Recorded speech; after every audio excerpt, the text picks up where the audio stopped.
I request the participants to please keep themselves on mute, and we will start our session in just 5 minutes, and we are also going Facebook Live in the meantime.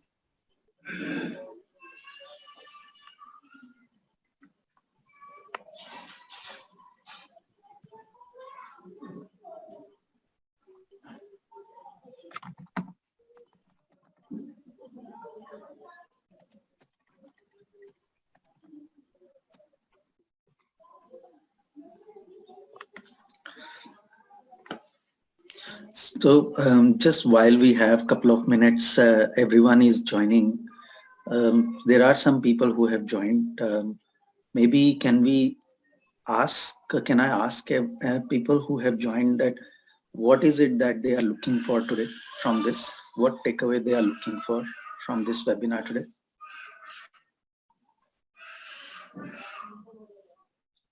Anyone has anything in mind? Just 1 or 2 minutes we have before we start. So while we have 2-3 minutes, I thought I'll just ask.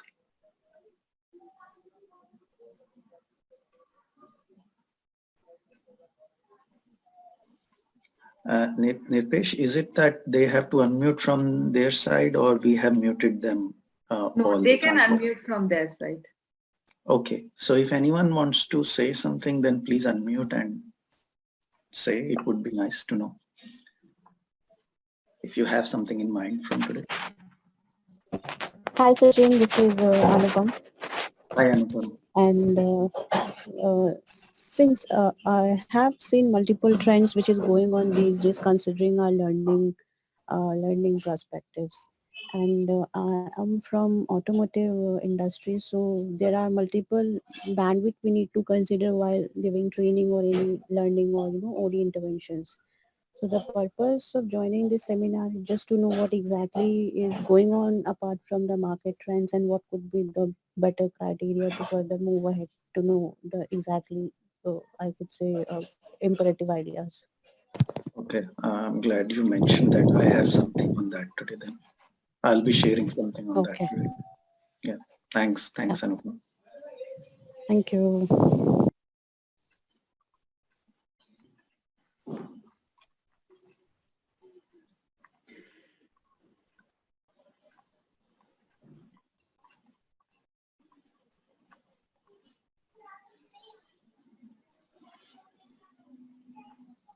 So I think people have joined, and can we start our session now? Do you suggest? Sachin, can we start? And Deepti? Yes, I'm ready. Sure.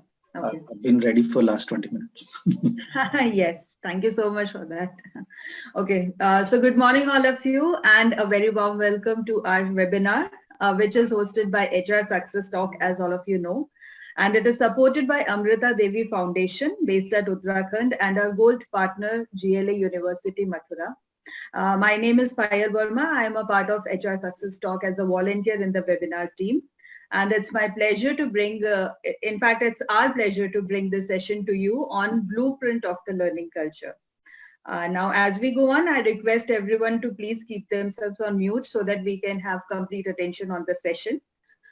We have our speaker, Mr. Sachin Sharma, who is also an international coach.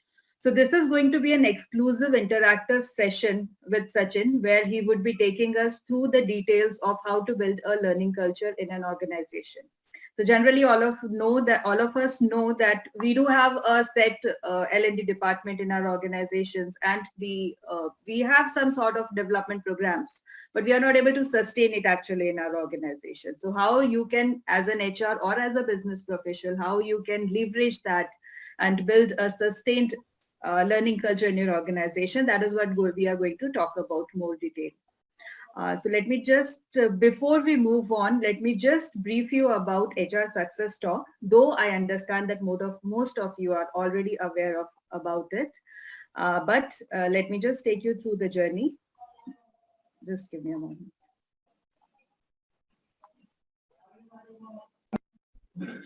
So as you all know that HR Success Talk is a community. I believe my screen is visible to all. Yes, it is. I can see it. Sure, thank you. So as you all know that HR Success Talk is a community of HR professionals and business leaders.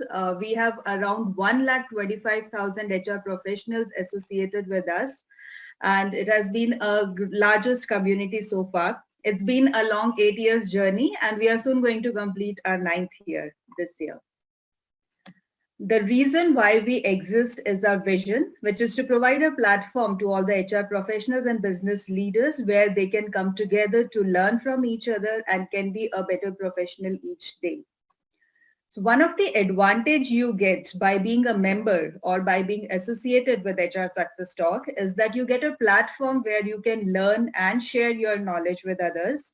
You can even help this to grow yourself in your careers. And you can be a mentor or a mentee to each other. And you can also leverage this platform for networking purposes, where you get an opportunity to meet as many HR professionals or business professionals, and you can develop your own network.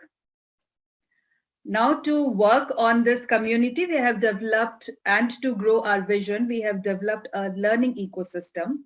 So this ecosystem contains various platforms. Few of them are, first, we have webinar. So far we have concluded 19 webinars since April 20, and it has been a huge success and we are receiving huge responses. One of the webinar you are already attending today. Now, the next webinar which we are going to come up is on 13th of February, which is on unleashing yourself on the MIS dashboards, MIS dashboards and analysis. So basically this webinar, as a HR professional, we all understand the importance of data and how helpful it is in decision making. But in our respective roles, it is also expected from us that we understand the data and are able to generate the reports and analyze it better for better decision making and in the favor of the business. So this is an opportunity for those people who want to understand it in more detail. You can definitely come back to us and join our webinar next week. In case you want to pass on the information to any of your friends or colleagues, you can please do that. We also have HR forums, where people come and ask questions related to their area of interest. It is a platform where we have lots of HR policies, processes, and formats uploaded. So you can definitely visit our HR forum and get the benefit from there. We also have social media where we have a huge audience presence. If you wish to be a part of a social media platform, you can follow any of the link which is given in the chat box. HR Strings Meet is also one of the in-person meetings which we used to, or the event I should say, which we used to organize before the lockdown period. We will soon be resuming it once the situations are normal.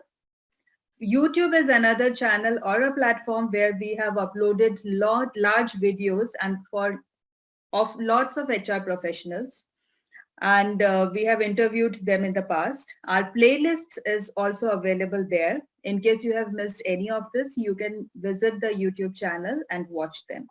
The link of all our social media platforms, YouTube channels, is available in the chat box. You can please access it from there.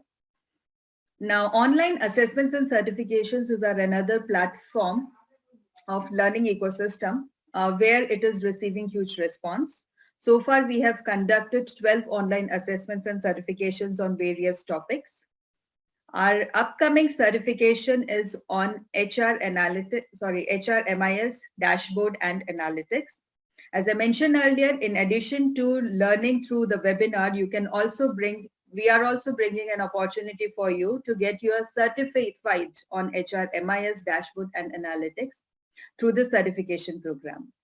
So the registration link for this certification program is also given in the chat box. Please feel free to copy paste it and register yourself for this webinar, for this online assessment.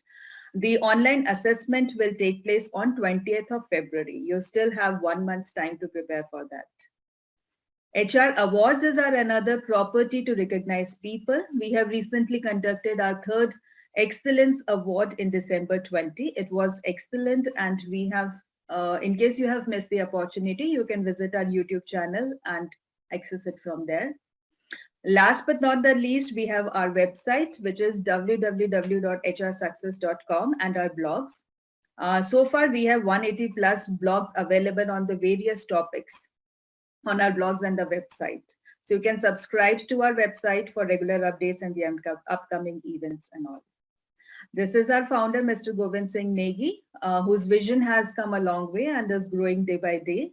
I would like to thank Mr. Govind Singh Negi for creating this platform, which has touched 1.25 professionals' lives and is helping them professionally.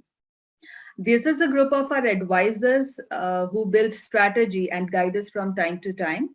I, on behalf of HR Success Talk, would also like to thank them for providing their active guidance and support to us. This is our team of volunteers who are the real background heroes who work relentlessly to make the complete learning ecosystem work. So far, we have around 40 plus volunteers associated with us, and which are divided into various verticals. In case you wish to volunteer with us, you should have the following some traits in yourself. First is you should be ready to volunteer straight from your heart, and you should be able to devote at least 3 to 5 hours in a week time. You should have the zeal to help each other. And this is not a paid community, so that is purely voluntary contribution from your side. And you should be eager to learn. And trust me, I myself being a member of the community and being a volunteer of this community, I'm getting personally also much benefits and many more learnings from this platform. In case you want to be volunteer with us, there is a link given in the chat box, the registration form for volunteership. So you can fill up or you can contact Mr. Naresh Chetija for your nominations, and we will soon get back to you on that. Now, moving to our session. I would like to first off introduce you to Mr. Sachin Sharma. As I mentioned that Sachin is an international coach. He is based in Sydney, Australia. Sachin is passionate about mindfulness and emotional intelligence, which is his forte. He has created an organizational culture development framework, which is called Invisible Leadership, which addresses complex HR challenges by application of mindfulness and emotional intelligence. Challenges such as high attrition, low retention, office politics, diversity and inclusion, gender inequality, office bullying and harassment, then low employee engagement, good to great leadership journey, and so on. At Wuji International, his team is passionate about solving such challenges mindfully. We welcome you, Sachin, to this session, and we look forward to gaining more and more knowledge from you. Thank you. So let us not waste time, and let me just start with the session. So Sachin, first of all, as I mentioned earlier, we would like to understand from you what can be the reasons behind this and what can be the possible solutions for it. And for our audience, I would also like to mention that since this is an interactive session, Sachin would also be sharing his presentation slides with us so that we can understand it better in much detail. And in case you have any query, you can keep typing it in the chat box. As soon as in between, we would try to take the queries so that we can conclude it simultaneously. Thank Over you. to you, Sachin. Thanks, Payal. I'll start my presentation.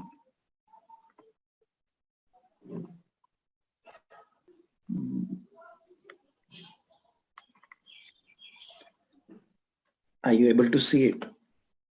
Not yet.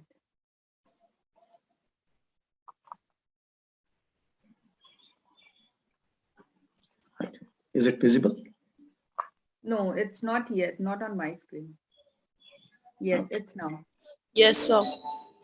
Okay, great. Thanks for confirming. Thank you, Payal. Thanks for the introduction. And yes, I think let's get started with this. I have lots to share. And like you said, that I always like an interactive session. That's pretty much what I do. So I get very bored if I have to just keep speaking myself all the time. And also it confirms back and forth also what we are talking. Is it useful? Do I need to spend more time in what I'm talking, or should I move on? So your continuous feedback questions will help us to be on track. So please keep typing your questions, and every 10-15 minutes we will take a short break, check the questions, and then answer them as we go. We will have question and answers at the end also, but let's keep it flowing. So thank you, Payal, and let's start with blueprint of a learning culture. So today I'm going to share something with you which is about design considerations. We all talk about learning culture, a buzzword in corporate for a very long time, that we want to introduce a learning culture. This is the work that we do, and I hear that constantly, continuously. At least if we are having a conversation for 1 hour, then this word comes up at least 20 times in the conversation. So it's important that we become very clear. I'm sure that many of you are already clear. It's not that it's a confusing, but let's just get more clear about it as well. That what is a learning culture? What are the design considerations, and where the trend is heading, and what we need to consider going forward? What is the future of the workplace? Um, where everyone is heading, and how not only just addressing the problems of the past, but also considering where we are going. And while we are designing that kind of learning culture, what should be the considerations? So let's move on.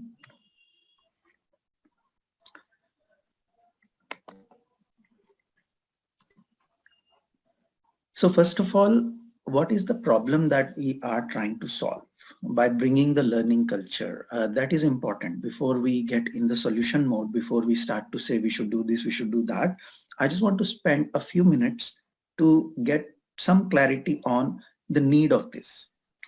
Why do this? Why at all spend all this time, effort, money, and energy to get down this track? So what to expect? Often when I am speaking with business leaders or HR leaders, this one thing, this one core problem that we hear most of the time is leaders experiencing lack of ownership and responsibility from their employees. I'm using this terminology, lack of ownership and responsibility. Maybe they are not saying exactly the same phrase. So don't just go by the phrase. It could have versions, it could have different variations to what this means, but you get the intention that often people don't take ownership and responsibility, and you have to go after them to get things done. They are showing that kind of attitude. So what to do? And to solve these kind of problems, then we come up with many solutions, and we will be talking about it in this presentation as well. So here is the starting point: is the problem that we are trying to address is lack of ownership and responsibility. Now, just to understand that why this problem is so important for us to address, I'm sure that you have understanding, but let me put it in more crystal clear words and in more clarity, that what is the importance of solving this problem? If we don't solve it, then what happens? So often we see that if this problem is left unaddressed or not properly addressed, then it can cause office politics. And I will explain a little bit more as we go forward. You will understand that why I'm saying this. It may not click straight away, and that's okay. Through the presentation, it will make sense. So we would see high attrition, low retention, gender inequality, low diversity and inclusion, bullying and harassment, and ultimately low employee engagement. So although we are saying lack of ownership and responsibility, it ultimately leads to low employee engagement. Once again, the connection will get more clear as we progress. So these are some of the reasons. This is not an exhaustive list. These are some of the reasons that you would experience in the workplace, and there will be many more as well. Okay. That gets generated because people are feeling lack of ownership and responsibility. So how do we design a learning culture that addresses these kind of issues? What is it that we need to consider? So once again, we will take one step back before I start to share the more tangible approach, we need to take a step back. When we are talking about lack of ownership and responsibility, where does it stem from? Let's understand, let's diagnose the problem a little bit more. So we'll spend a few more minutes on understanding what is it that employees want, why they are displaying lack of ownership and responsibility. So this model, what I'm going to share, is based on a model called 6 core needs. When I'm sharing this, you have to listen to it and watch this, considering that this is a basic psychological model. It doesn't depend on culture, race, experience level, education, financial background. None of these things matter. So you have to strip all that. This is a model that applies to any part of the world, anytime. It has no link with the gender of the person, preferences of the person, education level of the person, their job title in the company. None of these things matter. So when you are listening, put all those things aside. So don't let those kind of questions come in your mind. Assume that they don't matter. Now strip all that, strip all those layers, and now listen to what an employee wants. So at a level 1, we talk about what any human being wants is a balance between consistency and variety.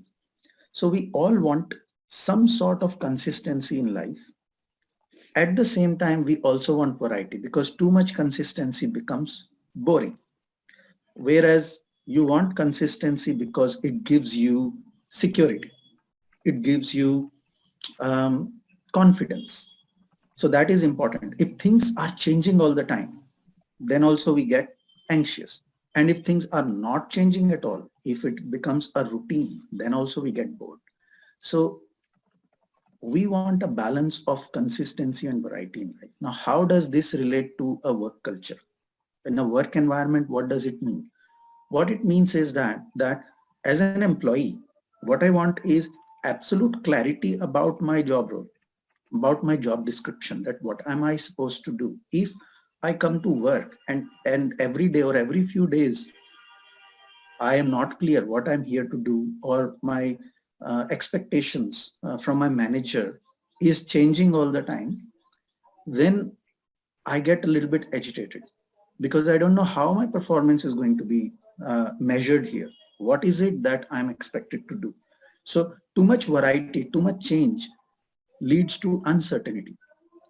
But at the same time, if my job is crystal clear, if everything is well documented and I know this is what I need to do, then after a while that also becomes boring, because there is no challenge left. So I also need to be challenged. So a good work environment is something which understands this basic human need, that while I need to know what I'm supposed to do, every now and then something challenging, something different will keep the spice going at work. So any work culture that addresses this and gives balance to their employees in this sense helps.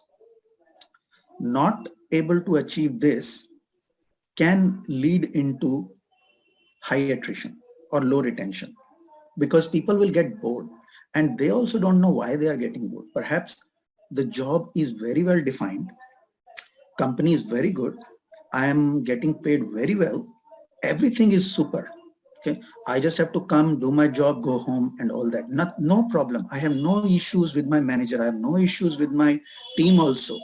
But things are just too much in routine.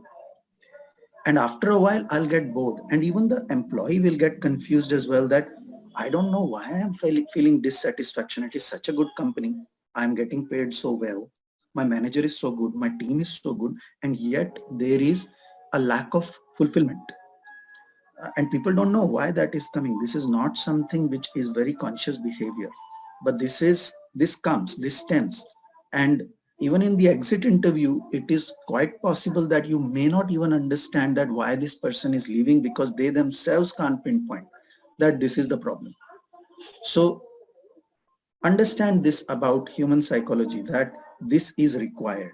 And if this is not done, then high attrition and low retention is going to be one of the issues in the company. Sorry. Going to the next level. So once this is done, once you have achieved this balance for your employees, then the next thing that they want is significance and connection. So what it means is that me as a human being, I have this tendency that I want to be part of a group as well as I want to be head of the group. This is a contradictory, you can say, expectation, but it is there. If you work as part of a group for very, very long time, continue to work that way, after a while, you start to feel that somewhere your ego is dissolved. Okay? You are not seen. So that can actually lead to people doing stupid things as well, because they will now be struggling to gain significance, struggling to gain attention.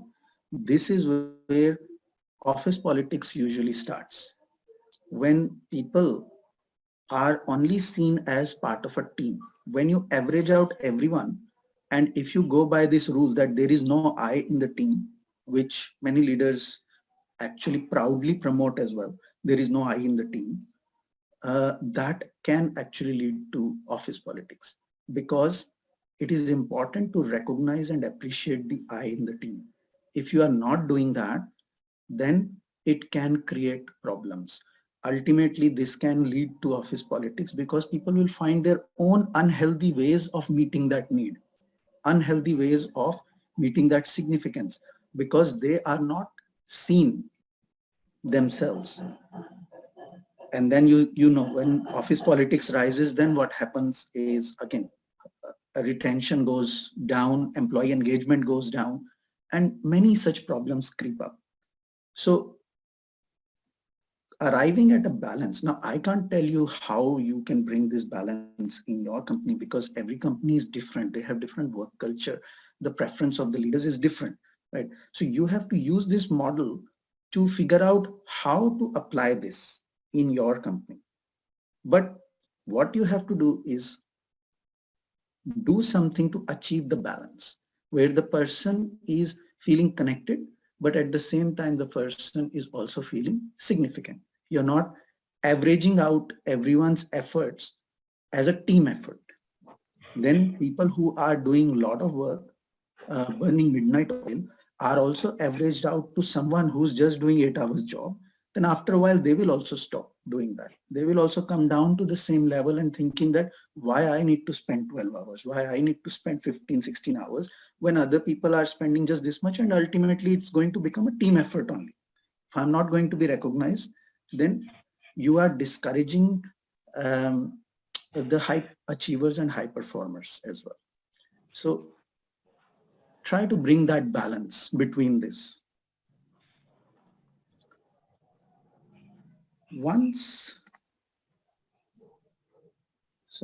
Third.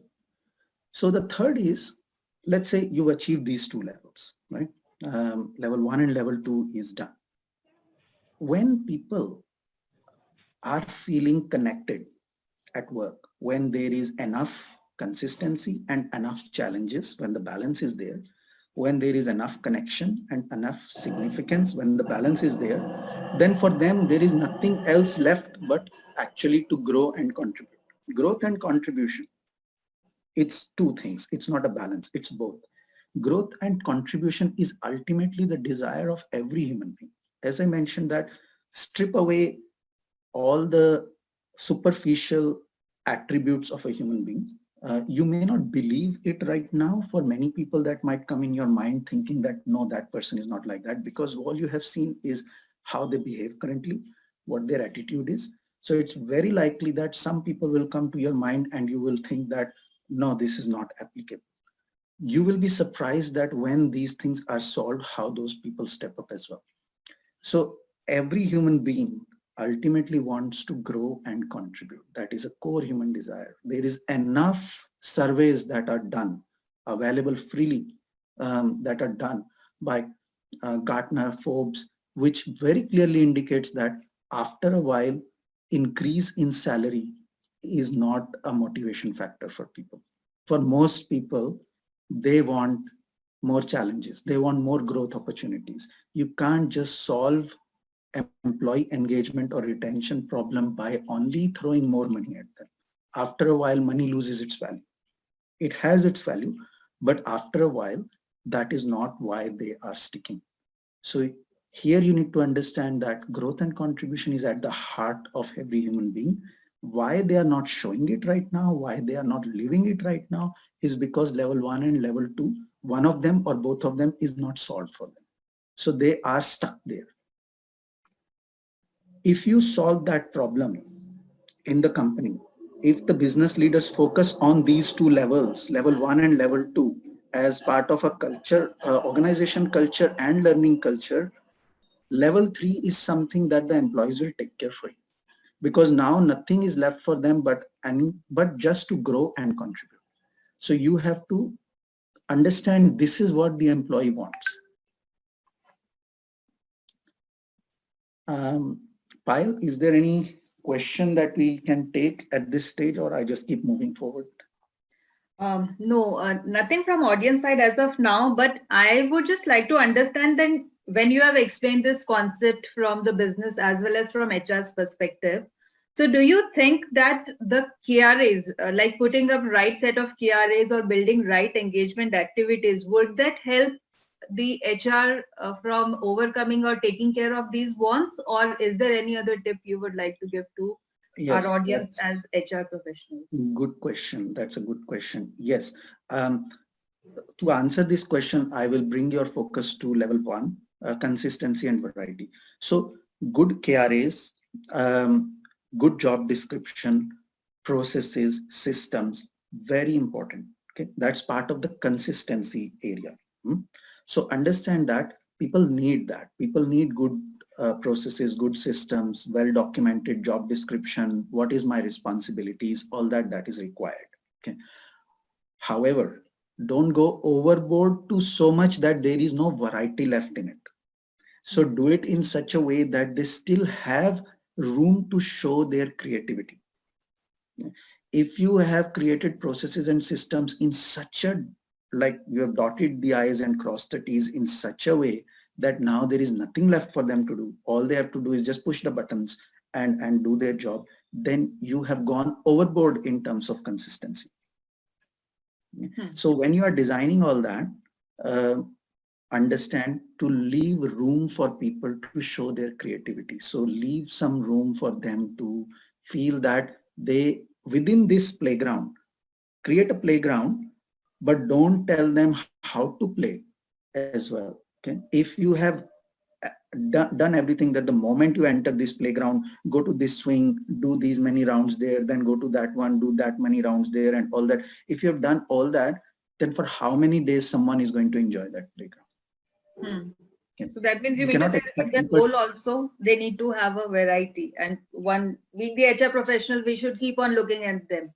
You should create systems and processes in a way that it leaves room to explore, room to expand, room to grow, room to learn, room to express my creativity. If you've done everything for me, then what is the difference between a machine and me anymore now? You've already told me the process says, the system says, the SOP says that I need to do this, dot, that way. Can you imagine me doing that for next 5 years, 10 years, 15, 20 years, if you want me to be retained in the company? So put yourself in those shoes and see that, are these systems and processes helping me or killing me?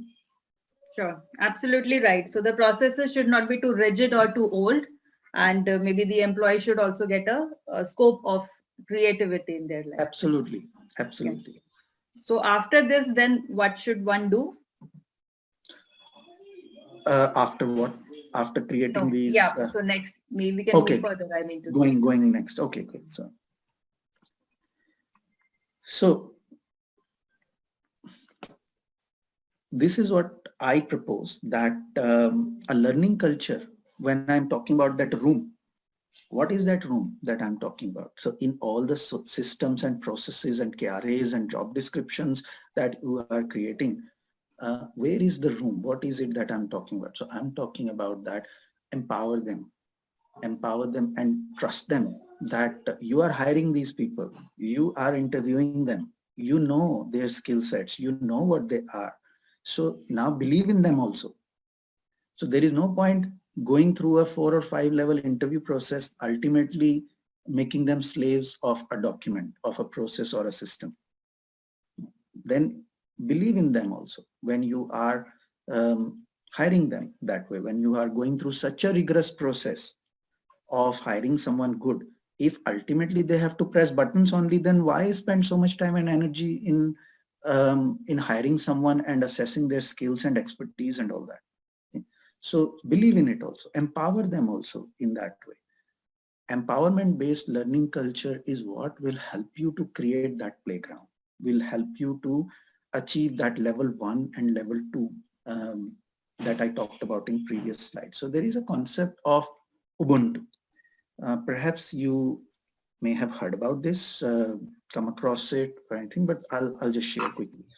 So in South Africa, in some tribes, they observe this concept of Ubuntu. And what this means is that we are all human beings. We are going to make mistakes. Processes, systems, KRAs, well-documented job description is never, ever going to be an insurance policy for us to not make mistakes. If our whole objective, if our whole thought process when we are coming up with processes and systems and anything is to minimize that risk, we are making things way too rigid. We are ignoring this basic psychology about human beings, that we are designed to make mistakes. So understanding this, accepting this part that there are mistakes that are going to be made. So that doesn't mean you don't create good systems and processes. Of course, create good systems and processes. I'm only asking you to check your intention when you are doing that. If your intention is to avoid mistakes, so keep tuning them so we can avoid mistakes, then ultimately there is no need for you to then check the market to get the best skills and all that, because you don't really need good people. All you need is someone who can press the buttons. So even a monkey can do the job. So understand the intention behind this. So this Ubuntu concept is when someone makes mistake, the whole village calls that person stands in the middle. Everyone in the tribe, they create a circle around them and they shower them with praise. They tell them all the good things that they have done. And this is not something that they do for 5 minutes or 10 minutes or half an hour. This activity can actually go on for days. So they will stand there and they will shower this person with all the good things that they will remind them that they are much bigger than the mistake that they have made. And that is what this person needs at that time. Not preaching, not lecture on what they could have done better, how they could have improved and all that. What they need at this time is a reminder that they have lot more good qualities in them. That is empowerment. So lifting the person up. And what happens is we want to lift the person up. Usually we say that we want to lift the person up, but then how do we lift the person up? We lift the person up by giving them solution, by telling them that next time do this, next time do that. We help, we want to help, we help as well. But our help is not empowerment based. Our help is coming from a space where we don't trust this person could have actually solved the problem. We think that they lack and we need to give them advice. We need to tell them how they can improve, what they can do. So that space, that intention is not empowerment. Today, my objective is only that you become, the listeners over here become more self-aware about this, because I believe in the power of language. I believe that what we say, how we say it, makes a very big difference. Sometimes we are saying one thing, we are doing another thing, we actually mean something else.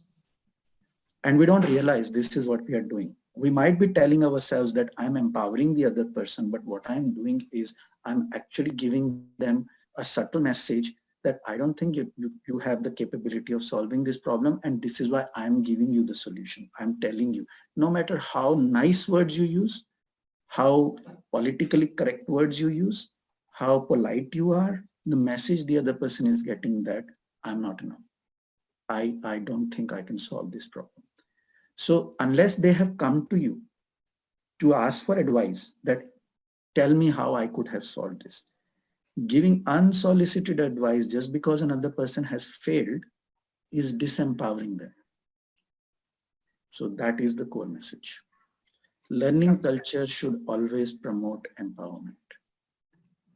Absolutely right. So we can also take a quick reactions from our audience.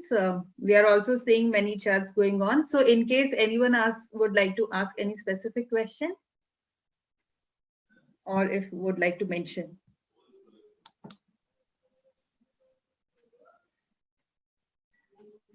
So I hope the concept of Ubuntu is clear to everyone.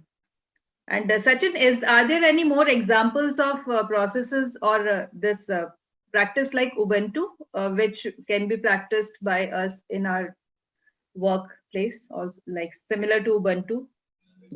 Hopefully, as I move forward, Sure, I'm sure definitely. that you will get the answers to that. Yes, there are a few things which I will cover as well.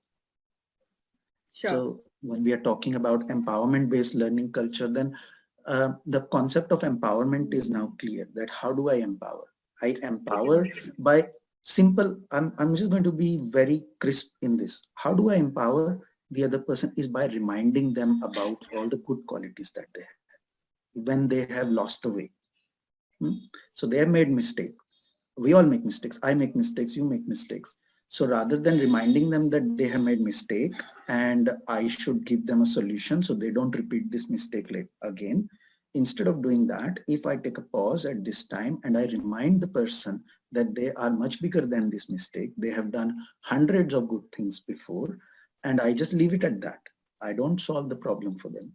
Just leave it at that. At this stage, all they need is to lift up.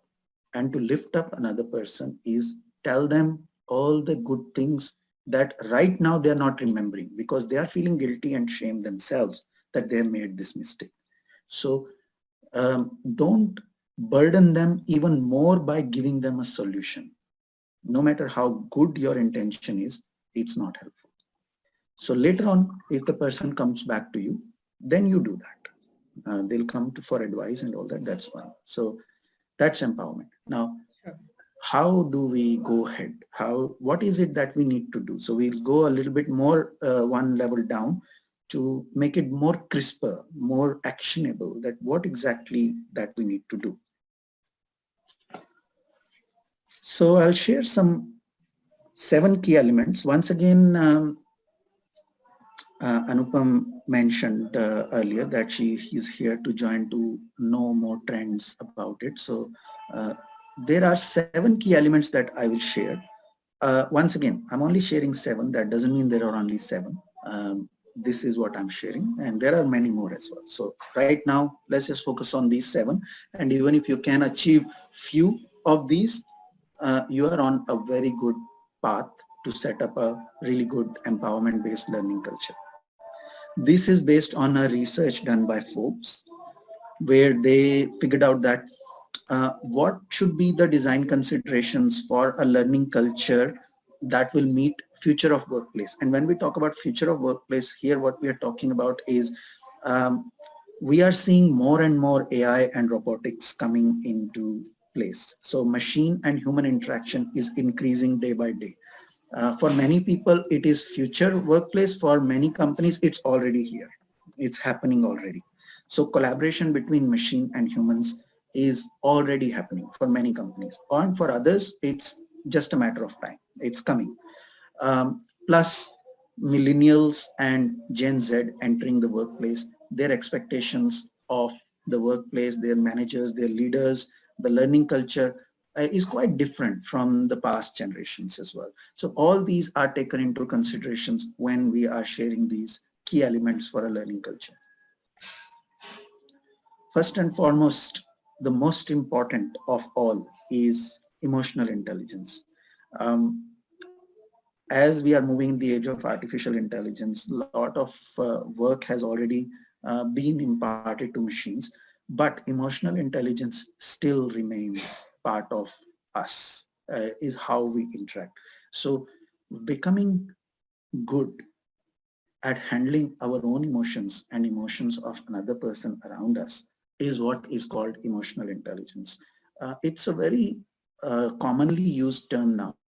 The term was coined by Daniel Goleman almost 2 decades ago, but over last 1 decade, last 7 to 10 years, it has gained more acceleration in a workplace, in the corporate. And over last few years, we have seen a very rapid acknowledgement of emotional intelligence at workplace. And what is it? What is emotional intelligence? In simple words, there are 5 core competencies that we consider as part of emotional intelligence. When we say we are enhancing our emotional intelligence, then exactly what we are enhancing. So the 5 core competencies here are self-awareness, self-motivation, empathy, social skills, and what was the other one? I forgot the 5th one. So there was one more, so it will come to me. So self-regulation, yes, self-regulation is the 5th one. So these are the 5 core competencies. When we are working and increasing our self-awareness, self-motivation, self-regulation, empathy, and social skills, then we say that we are becoming emotionally intelligent. Not only this is important for business leaders, it is imperative for business leaders to work on improving their emotional intelligence. Now it is becoming important for almost everyone in the workplace. So creating a learning culture that helps you to build and enhance emotional intelligence of people is core now. It cannot be avoided. The world has come to this point where you cannot ignore this element anymore. If your learning culture, the environment that you're creating, if it has not considered how you will be bringing this shift in your workforce, then it's not complete. It's topmost right now. So as I'm talking about these 7, although there is no priority in this list, but my personal recommendation, I consider this is the highest priority. That is what I feel. Communication. So communication is, I feel, is a little misunderstood word. When we talk about communication, often we talk about written, verbal, behavioral level. We treat communication as a behavioral training. Very important, not denying that, not that how you should write an email, how you should talk, listening skills, writing skills, presentation skills, all these are very important, no doubt. However, communication is not just that. There is a very big element that is missing when we don't consider communication properly, and that is thinking skills. We all talk about talking skills, listening skills, presentation skills, how to dress, how to write an email, how to this, that, etiquettes, all that kind of thing. That's all very important. But until my thinking hasn't changed, if I'm still thinking the same way, I am not very comfortable with my team leader or with my manager, and all I'm doing is just superficially appearing nice to them, because that is what my training has been, is to basically shove my feelings down and only say what I think the other person needs to hear, and that's not emotional intelligence. So communication needs to be tied up with emotional intelligence. Until communication is tied up with emotional intelligence, you will not experience the real communication that we talk about. And you'll be surprised that once the shift in thought process has come for a person, you don't have to worry about the behavioral aspect of it. You don't have to teach someone how to be talking politely and all that. Once the issue is resolved between 2 people, once they are harmonious, once the emotional intelligence exists, people are going to talk nicely only. We only have to teach them how to talk nicely because we haven't resolved the internal conflicts. So once the internal conflicts are resolved, two people will talk harmoniously only. They cannot talk inharmoniously if I like the other person. It's not possible. So very important is to understand this element of communication and tie it up with emotional intelligence. Look at it from that light. This is the reason why I say that emotional intelligence is one of the top in my list, because you address emotional intelligence, the other 6 will get addressed. You will see why I say that. Critical thinking. Now, critical thinking meaning presence of mind. That is how I see that today we lack presence of mind. We once again, when we become too much slave of process and system and there is no room left, then it kills my creativity. It kills my presence of mind. And when I go in that mode where I haven't used my presence of mind for a very long time, I become dependent on the other person. I become dependent on my team leader, my manager, for instructions, for guidance.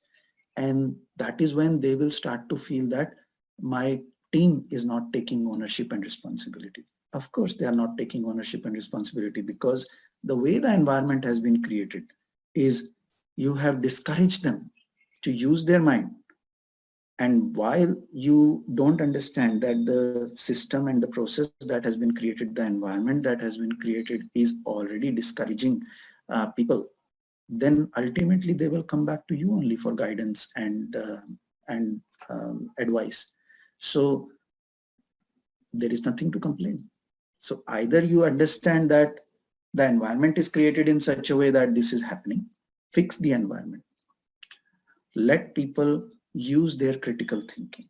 Give them opportunity to use their mind, challenge them. That is the variety part of it. So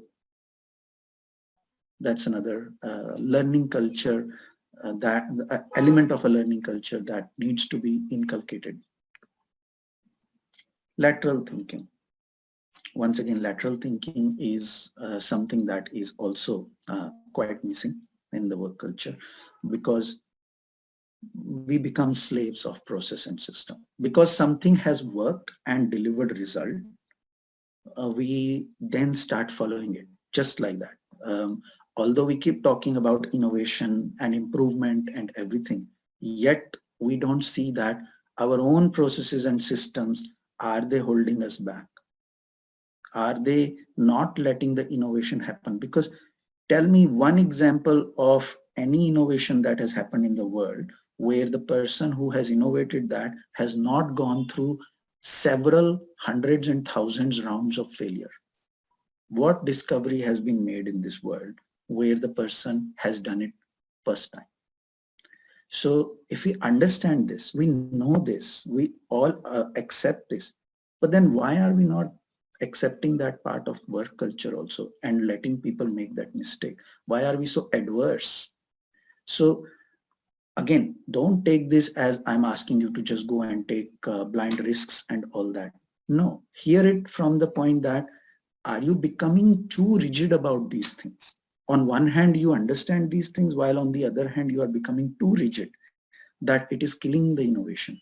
So there is no lateral thinking happening. As Henry Ford once said that, so this is an example of lateral thinking. Here we are talking about paradigm shift. What is a paradigm shift? Well, Henry Ford once said that no matter how much we keep improving horses, no matter how much we upgrade them, we breed them properly, we get the best of the blood line and everything, they will still be horses, they cannot be cars. So in order for me to create car, I have to stop and drop this thinking of upgrade. You cannot just keep upgrading horses and expect to build a car. It will not happen. So lateral thinking comes from that point. If you want innovation, if you want something new, you have to let go of what you're doing. You have to take that kind of risk and start from scratch so you can build a car. Otherwise, if you are only going to keep upgrading what you're doing, you'll get fine tunings and some improvements and some version upgrades. Don't expect paradigm shift. So if you understand what paradigm shift is, if you get that, then see that, is your environment, is your learning culture helping you to achieve that, or are you only just talking about it?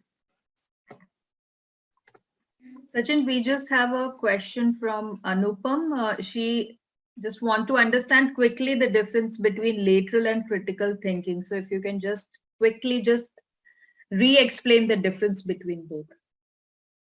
Critical thinking is Lateral analytical thinking. Critical thinking is about analysis. It is how you see from different point of views and all that. So the critical thinking will be very important when you are trying to come up with improvements, upgrades. So that is when critical thinking, because you have something and you want to improve it. You want to see it from many different angles. You want to see what will happen from here, this angle, that angle, all that. That is critical thinking. Lateral thinking is about paradigm shift. If you want to build a car, so as an example, critical thinking is when you want to make horses better, when you want to come up with newer, better breeds of horses, how we can do that. So looking at from all possibilities that, maybe genetics and food and environment and all that is what we need to do to create the next better version of a horse. That is critical thinking. Lateral thinking is when you stop thinking about the horse and you start thinking about the car. Because anything that you are doing to create a better horse is not going to give you a good car. They are just two different things. So you have to stop that and start here, start from scratch. That's lateral thinking. Right? Both are important. This is why I've included both. So I'm not saying so one. that's perfectly and very nicely and in a simple language you have explained it better. I understand. It should be clear to all now. Yeah. Thank you. Thank you. So this is why I included both, because they are both key elements. We need both. We need improvements. We need innovation also. So this is why these two elements are important. So in learning culture, you have to include both and give people this environment where they can practice both, whatever is required. Creativity. I'm sure creativity is quite self-explanatory in itself, that allow people to be creative. Like I said, systems, processes, all are good, but give them room to be creative also. Give them room to make mistakes also. So let them come up with something. So have that space of taking that much risk.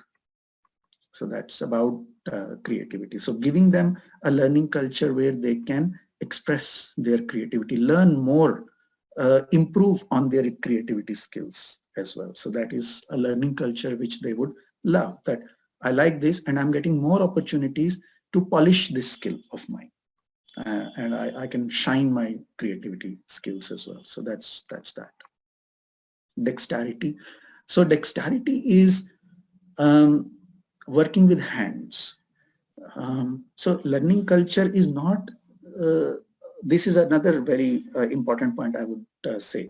Learning culture is not classroom based. Some people learn in classroom, some people learn in playground. Not everyone learns the same way. So for some people, it would be about PowerPoint presentations, trainings, and watching a video, reading a book, and all that. They get that. For some people, it doesn't work. Let's say, for example, I take my example. I've written 2 books, but I can't read. I can read, but I don't like to read. So when I see a book, I get very confused. I see the entire page at the same time. So I get very confused when I'm reading that it takes me a very long time to read because I see everything at the same time. So I can't concentrate. Sometimes I have to use my finger to guide myself so I know that what I'm reading. Otherwise, it takes me a very long time to finish reading a page. Very slow reader. So this is where I prefer audio books or video books. I have plenty of those ones. That's what I prefer. Same way, some people learn in the classroom, Some people learn in the playground. So dexterity is that, giving that opportunity for people to use their hands. Some people are hands-on. No matter how much you tell them, they will only get it when they do it. So that is also part of learning culture, right? You cannot just give the same thing to everyone and expect everyone's performance to improve just because you have created a training module or something that is there. So consider that also, that how a hands-on kind of a thing can be helpful for people. So that's dexterity, a very important element of a learning culture. And finally, giving people a vision, giving people a purpose, connecting them with this. This is becoming more and more important these days for people to know why I'm doing this thing, why this job that I'm doing in this XYZ company is different to the same job I'm going to do in ABC company.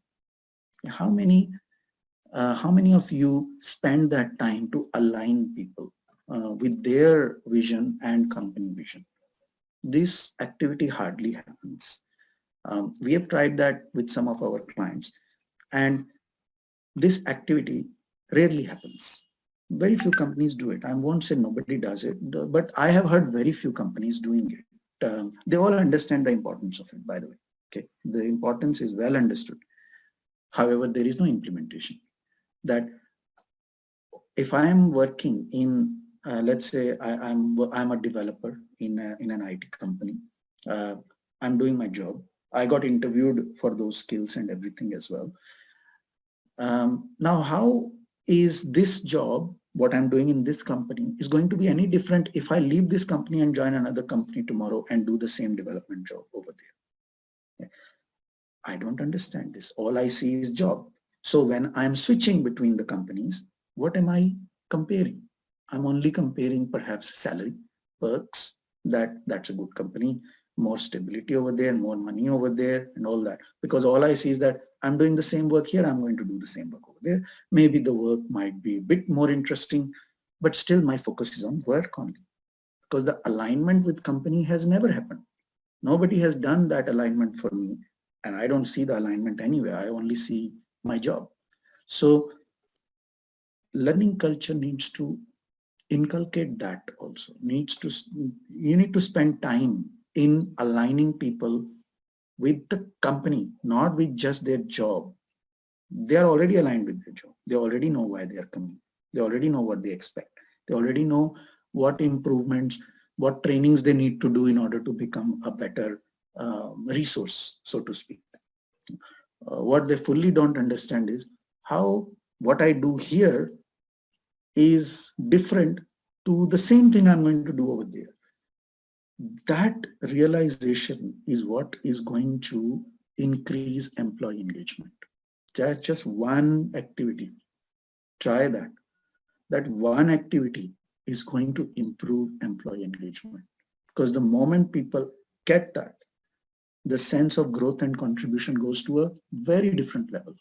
Now they see that in this company, I'm doing something much bigger than my job.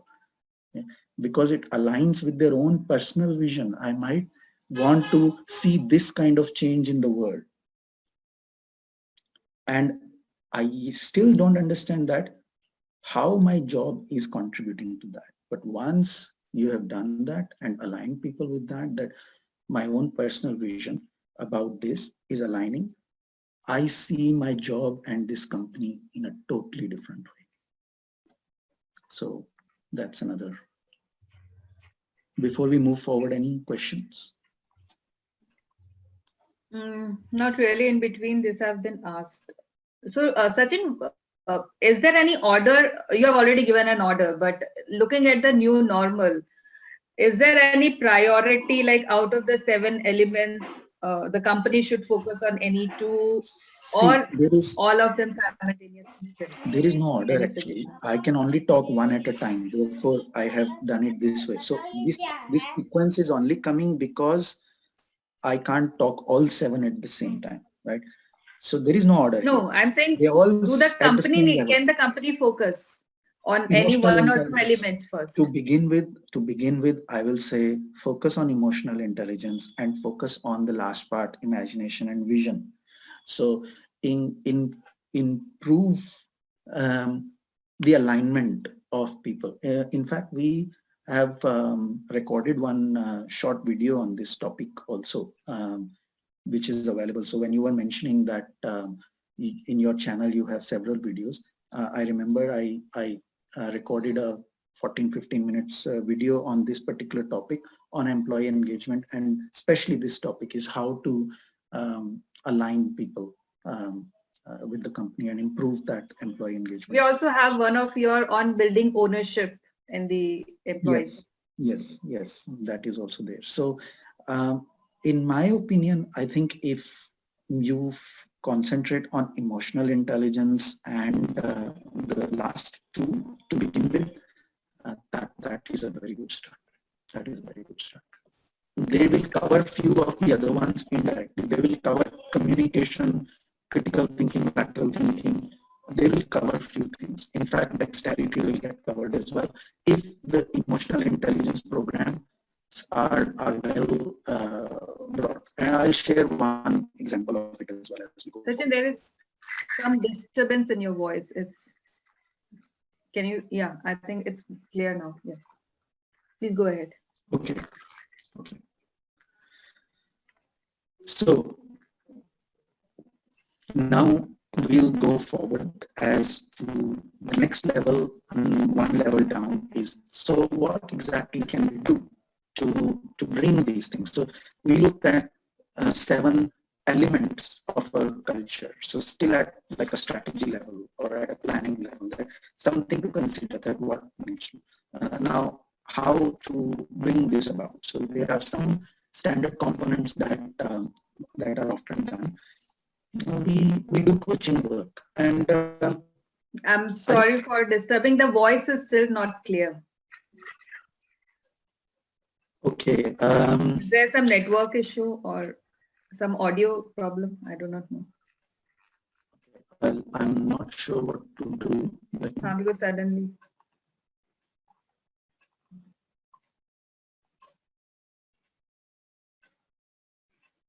Hello? Yeah.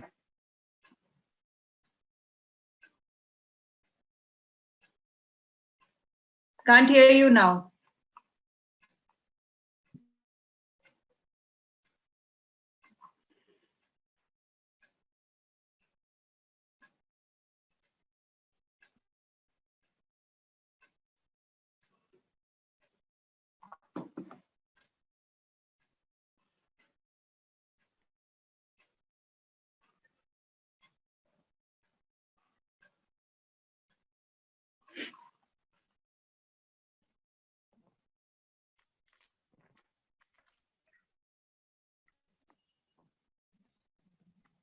Hello? Can you, yeah. Can you hear me well? Can, but still there is some disturbance. Would it be possible to connect, for you to connect through mobile, or should we just try this way only?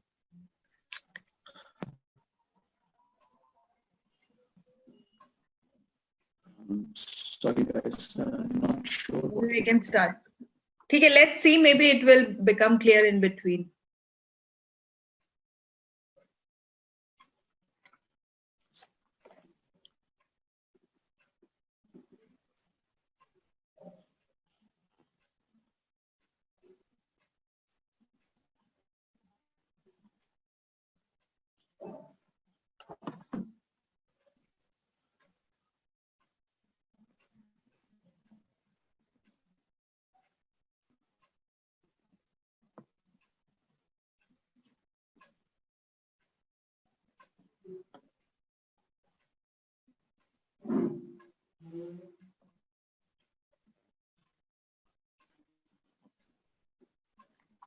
You can please start, Sachin.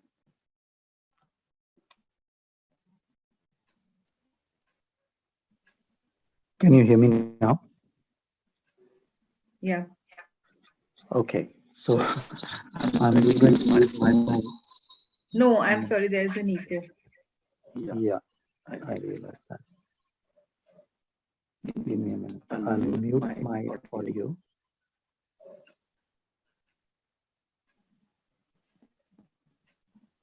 Can you mute my audio, the one from the, yeah. It's muted. Okay, thanks. All right, so I'll just use my phone for the voice. Is it clear now? It's perfectly fine now. Thank you so much. Okay, That's an great. innovation. Yeah. Lateral thinking. Okay, so some of these standard components, I'll just bring all of them at the same time. Coaching, mentoring, soft skills training, skills development training, these are common setup of any learning culture that happens. Coaching and mentoring, skills, soft skills trainings are quite well understood. Various behavioral and attitude related trainings that people go through. Skills development is job related trainings that we talk about.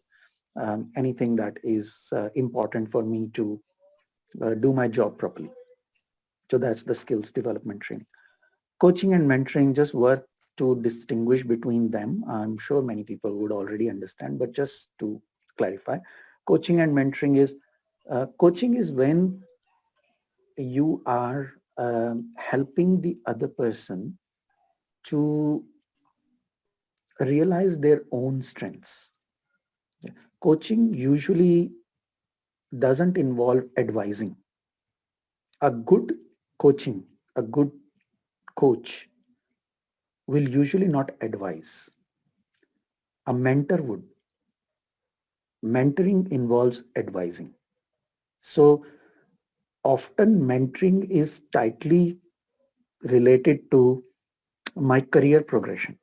So I would consider someone my mentor who is already at a position where I want to be or has gone to that position, because I know that they have gone down this track. So they can take me, they can guide me. That if I am a team member and I want to be a team leader, then my team leader would become my mentor, because he's already there and he can teach me the steps. He can guide me what I need to do in order to become a team leader. If I want to become a CEO of the company one day, then I will consider the CEO of the company as my mentor. So they can tell me how I need to become a CEO. They can teach me the steps. So this usually involves elements of guiding, advising. I am following the instructions. That's mentoring. Coaching, on the other hand, the coach doesn't even have to be related to what I'm doing. Okay.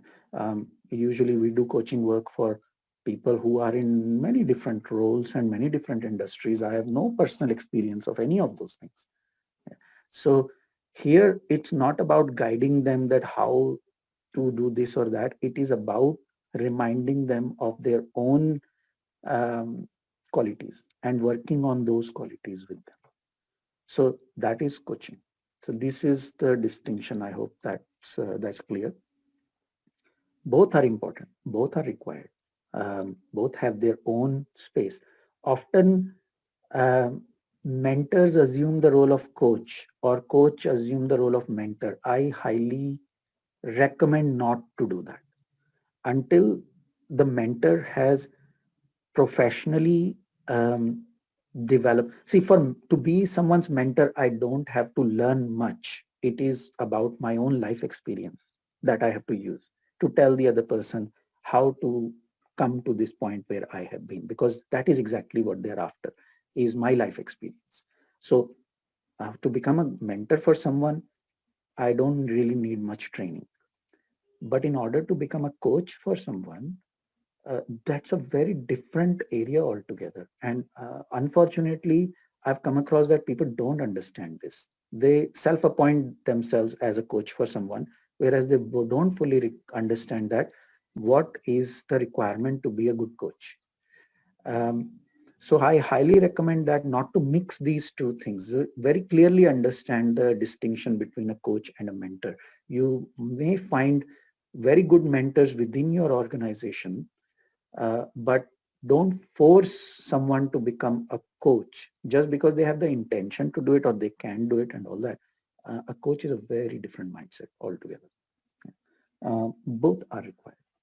So these components as a learning culture is required because people don't just only need trainings, they need handholding. That is why coaching and mentoring is required. Now, I will talk about one element which is quite missing, and that is learning journeys. I have yet to come across organizations that are formally doing it, to be honest. Now, what is a learning journey? As a very simple example, I explained to you what a learning journey is let's say you want to learn how to drive a car. Now, if I give you like a 2-hour or a 4-hour PowerPoint presentation on how to drive a car, how to change gears, how to look in the mirror, how to put your hands on the wheel, and how to change the tire if the tire is flat and all that. Would you learn? Would you know how to drive a car then? I'm sure the answer would be no. So just Payal, you can answer on everyone's behalf. So that's so yeah. So that's you won't. You will get some understanding. So that's the training part of it, right? Now, even if let's say I give you a hands-on demo also, I'll take you on in the car and I'll show you whatever I'm talking about. I give you the demo also. Would you now learn how to drive a car? Would that be enough? That is still not enough. So what is it that you need in order to learn the car? What you need is immersion. You need time. You need handholding. You need someone there to tell you where you are making mistake, where you just did the same thing. You were too focused on changing the gear. You were not even looking straight and you just banged into someone. So all these things require you to go on a certain journey with the person. Then it becomes part of you. In our day-to-day life, we do that all the time. You want to, let's say you want to learn how to dance. You join a class. You don't just learn a dance by watching a video and all that. You need someone. There are plenty of YouTube videos available and all that. But then still, why do you need the instructor? Because you need someone to be watching you and pointing out where you are making mistakes and how to correct it and how to pick up the technique properly and all that. It requires time. You want to learn a music instrument, same thing. Okay. You can read a book, you can watch a video, but then do you do that? You still don't, many people don't do that. They still want an instructor to handhold them, guide them, show them where they are making mistakes and correct them and all that. So we do that all the time in our day-to-day life. We understand the importance of it. Then why is it missing from the corporate? Why these journeys are not part of the corporate world? Why we expect sending people on a 2 hours training, half a day training or 2 days training is enough to expect miracles from them? So why they are not followed up with a journey? So this is still missing. Although our common sense and our day-to-day experience tells us this is required, but it's still not there. Why I'm pointing this out? Because emotional intelligence is one such thing. Emotional intelligence is that car that you cannot learn until you go on a journey. No coaching, no mentoring, no training alone can build emotional intelligence until it is part of a journey. So that is core element, that if one core message I can give today is, if you want to inculcate emotional intelligence in people, in your leaders, in your work culture, think of it in terms of a learning journey, because only a learning journey can help them to gain that experience. Someone needs to show them the way, handhold them for a while until they become comfortable to drive themselves. Then after a while, it will become a self-learning process. So that will be fine. But without a learning journey, emotional intelligence cannot be inculcated. You can give people information about emotional intelligence, You can build their awareness about emotional intelligence, but it will not build self-awareness. Self-awareness will only come when they are going to be doing it with the help of a person who can take them on this journey.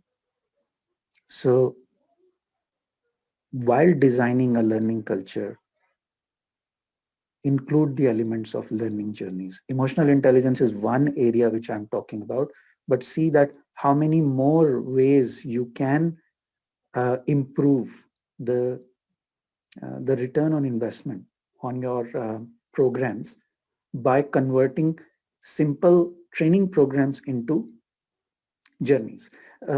Now, I see there are, I'm not saying do away with all the training programs and all that. No, we do training programs also.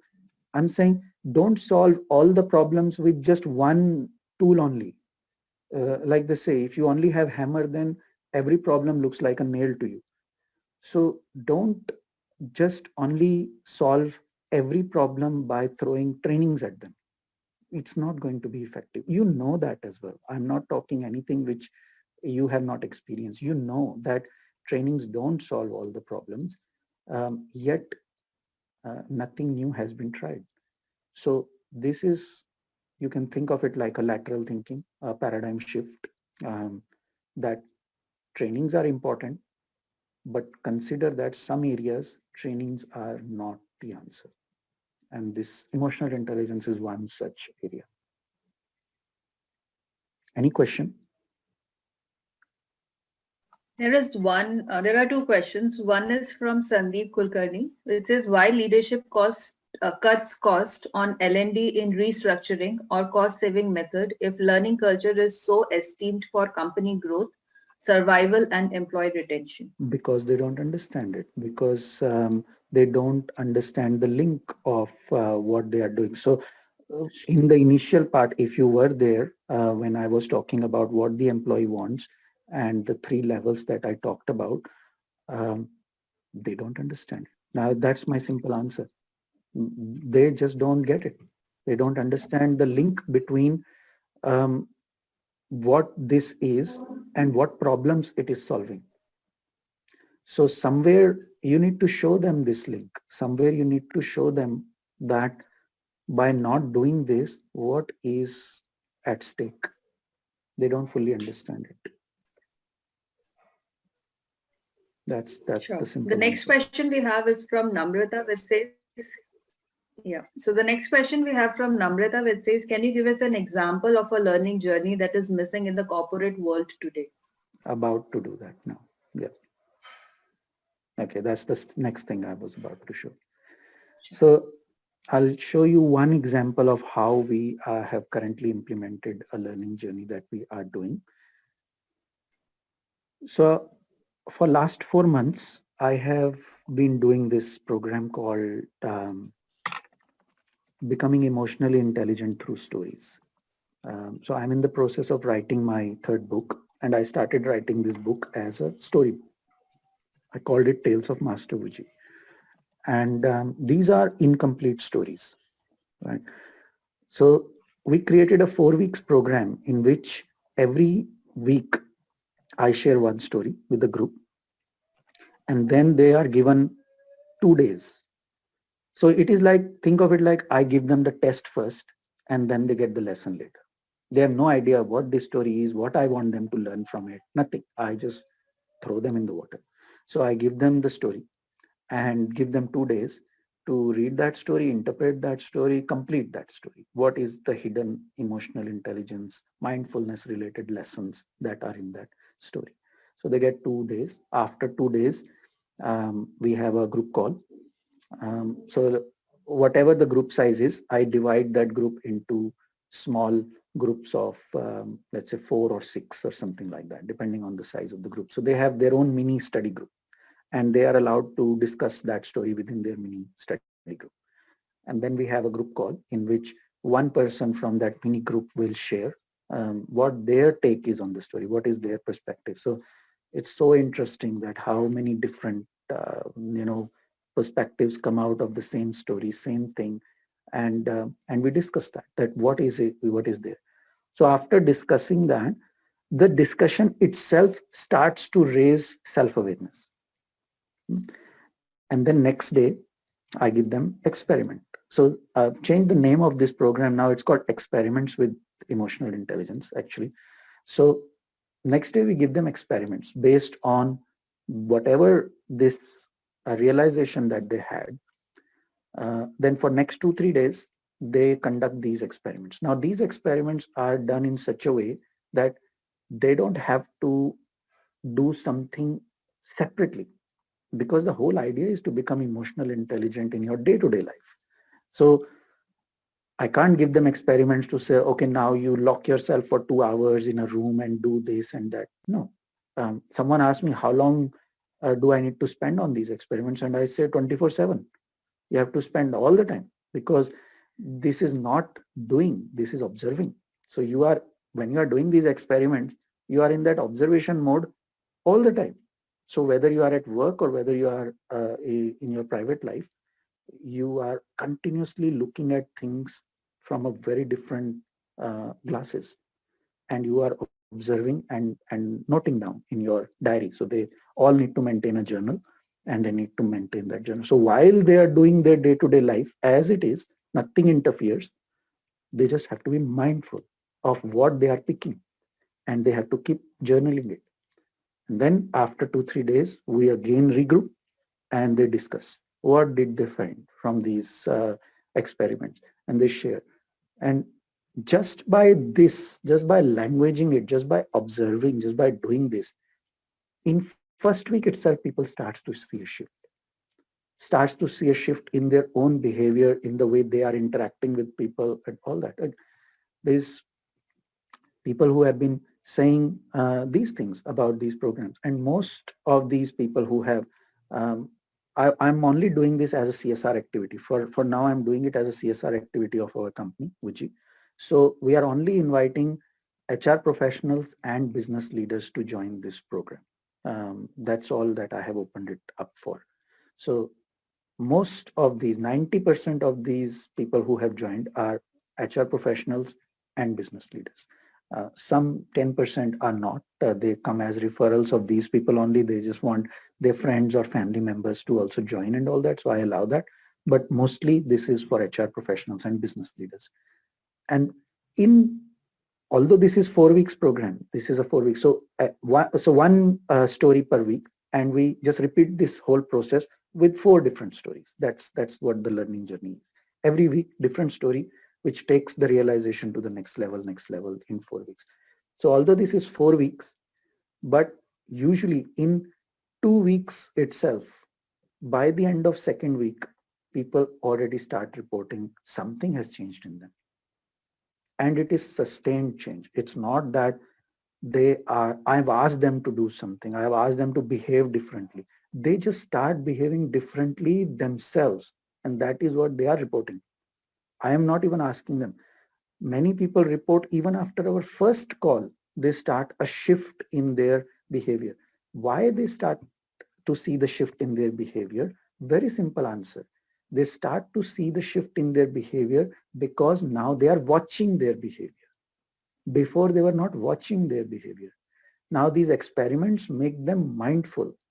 So when I make them mindful, when I make them watch it, observe and note it down, they become super clear about what they are saying, how they are saying, to whom they are saying, how the other person is receiving it, what is their reaction, all that. They become super clear about it.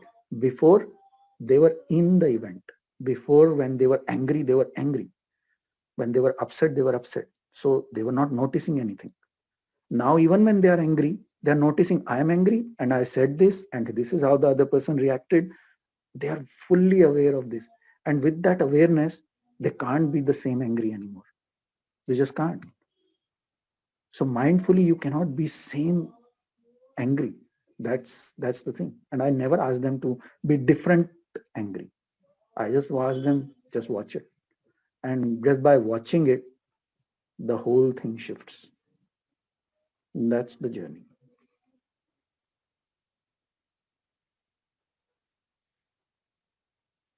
Yeah, so that's great. Thank you, Sachin. That's it from my Uh, side. I don't think we have any other query as of now.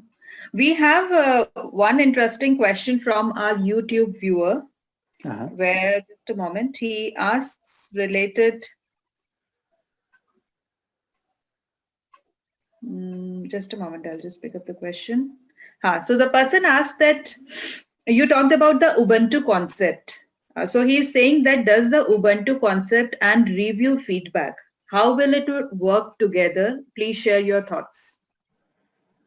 So can a review mechanism or review feedback and Ubuntu, can they go hand in hand? Yes, they can. And the answer to this one is not that simple. Um, Once again, as I mentioned, we have created short videos. I remember we created a short video on this topic also, how to conduct performance reviews emotionally intelligently. That recording is available on HR Success channel. So please check that video. Um, okay, I'm trying to come up with the answer that I can very succinctly and crisply tell you. See, first of all, in order to bring Ubuntu to your review method, you first have to drop how you're doing the review to begin with. You cannot just combine these two things. No, not possible. For many companies, I don't know about whoever asked the question about how you do your reviews. So please don't take this answer personally, because I don't know how you do this and what your company is. But what I have observed, many leaders, many companies approach performance review process like an insurance claim. And that is how I have described in that video also. So it is something that the other person has to prove that they deserve it at the end of the year. If you are going to approach performance review as an insurance claim, Ubuntu will not work. You have to drop that line of thinking altogether. So until that is dropped, so please watch that video, which talks about this whole concept around how we approach the performance review from an insurance claim point of view, because there's a 14-15 minutes recording to explain you properly, and we don't really have that much time to spend on this. But I'll point you to that video. You will understand. So first understand how you are doing it. And if that is how you are doing it, then you have to stop doing that first. Then it will become clear to you that how Ubuntu will apply. If you are still struggling with it, is because you are trying to connect the two. So don't connect the two, because they don't connect. They are two different mindsets. You cannot come from an insurance agent point of view and ask people to prove that they deserve this. And then also say that I want to apply Ubuntu here. No, it will not happen. Sure. Thank you, Sachin, for your inputs, and thank you for this wonderful session. I hope that our audience must have gained knowledge and must have found it interesting. So there is already a contact of Sachin given to you. In case you have further queries, you can definitely contact him personally and reach out to him with your queries and for the answers. Now, before concluding our session, I would just like request my colleague Shivali to play the thank you AV of our founder, Mr. Govind Singh Negi, as he couldn't join us personally during the session today. May I request Shivali to please play the AV? Hi everyone, my name is Govind Negi and I'm the founder of this awesome HR community called HR Success Talk. By the time you will see this video, I would be in hills in Uttarakhand doing some social work. But I didn't want to miss the opportunity to come in front of all of you through this video recording and thank you for your participation. I would like to thank Sachin for his awesome webinar on blueprints in learning culture. I believe that the learning culture in an organization shapes the overall culture of the organization. In this time of pandemic, where people are giving a lot of value to the self-development, I think it is important for people. So thanks, Sachin, for sharing your experience and coming in front of us and talking about the blueprint which people can leverage to build a learning culture in their organization. And I'm sure all of us have got something out of it. I would also like to thank everybody who joined this webinar and tried to learn from it. It means that we would also like to develop ourselves. I'm sorry, it seems I would like to like some thank internet glitch. the webinar team which is behind it, Payal, Nirpesh, Nishant, who have worked together to build this awesome webinar for all of us. Once again, thanks everybody and have a nice Saturday. Enjoy the rest of your weekend. Take care.